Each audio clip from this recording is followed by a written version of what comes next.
কবি সন্তোষ কুমার মণ্ডলের দ্বিতীয় কাব্যগ্রন্থ প্রকাশিত হল। প্রবীণ কবি সন্তোষ কুমার মণ্ডলের লেখা দ্বিতীয় কাব্যগ্রন্থ সায়ন্যে দীপ্তশিখা আনুষ্ঠানিকভাবে প্রকাশিত হল রবিবার নিতুড়িয়া ব্লকের ভুরকুন্ডা বাড়ি প্রাথমিক বিদ্যালয়ে এক মনজ্ঞ অনুষ্ঠানের মাধ্যমে বইটি প্রকাশিত হয়। উপস্থিত ছিলেন সিধু কানু বিরসা বিশ্ববিদ্যালয়ের অধ্যাপক ডাক্তার দয়াময় মণ্ডল, বিশিষ্ট কবি তথা সাধনা পত্রিকার সম্পাদক শান্তিপ্রিয় গুরু, লোক গবেষক ঝুমুরিয়া মাধবচন্দ্র মণ্ডল, পুরুলিয়া রত্ন সাংবাদিক দেবরাজ মাহাতো, কবি সমীর গড়াই, অবিনাশ মাহাতো, অপর্ণা দেওঘরিয়া, সঙ্গীতশিল্পী মৌ মুখার্জি, শিক্ষক প্রবীর কুমার মণ্ডল সহ অন্যান্য বিশিষ্টজনেরা। প্রবীণ কবি সন্তোষ কুমার মণ্ডল কবিতা লেখার পাশাপাশি তিনি একজন নাট্যকার, কীর্তন রচয়িতা, চিকিৎসক এবং সমাজসেবী। তার এই কাব্যগ্রন্থ সায়ন্যে দীপ্তশিখা পাঠকদের মনে বিশেষ জায়গা করে নেবে বলে আশাবাদী উপস্থিত বিশিষ্টজনেরা। এই বই প্রকাশ অনুষ্ঠানের কবিতা পাঠ, সঙ্গীত পরিবেশনের মাধ্যমে এক অনন্য মাত্রা পায়। আমাদের গ্রামে সন্তোষী নামে পেয়েছি একজন কবি, জীবনে থাকিতে মনে থাকে যেন এই দাদুর প্রতিচ্ছবি। মরবে মরিয়া অন্তরে জানিয়া, মরবে মরিয়া অন্তরে জানিয়া, প্রণাম নিও গো তুমি, ধন্য এ ভারত ভূমি।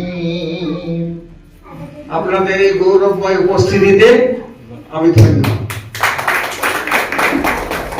এই কবিতা লেখার প্রয়াস আমার ছিল না, তাই অশীতিপর হয়েও জানি না কাদের প্ররোচনায়, কাদের উদ্দীপনায়, কাদের প্রেরণায়, কাদের উৎসাহে আমি কবিতা লিখলাম। তাদের নাম আজ উল্লেখ না করলে আমি অকৃতজ্ঞ হব। একদিন আমার ঘরের সমস্ত বই কাগজপত্র গুছিয়ে দিচ্ছিল এই গ্রামের এক যুবক আফজল মোহাম্মদ আফজল। কবিতাগুলো দেখে সে বললো, আপনি কবিতাগুলো এক জায়গায় করুন, আমরা বই ছাপাবো। আমি গুরুত্ব দিইনি।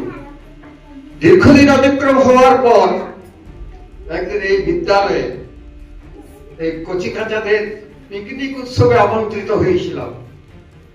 সেই দিন পার্শ্ব শিক্ষিকা আমার বোনটি রীনা মুখার্জি বলছে, দাদা একটা কবিতা লিখুন তো। বলে, সে কি রে? আমি তাকে লেদেই বলি, মনের চেয়েও বেশি ভালোবাসি, তাই লেনদেন বা লাও দাও বলতে পারি না। তাতে যদি আমার অপরাধ হয় তাহলে ক্ষমা করবেন। বলে, তাহলে দে একটা কাগজ কলম দেখি লিখি।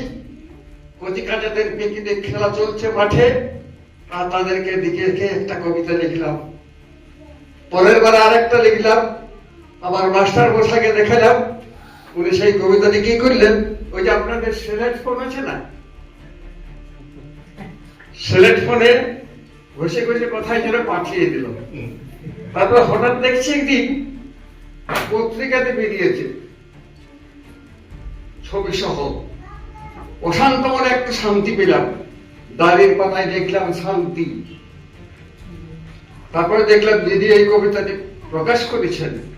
দিদি তো আমার প্রিয়, তাই হলো শান্তি প্রিয় হলো তো। তারপর দেখছি পদবিটা রয়েছে গুরু। এর অন্তর্নিহিত একটা ভাব আছে।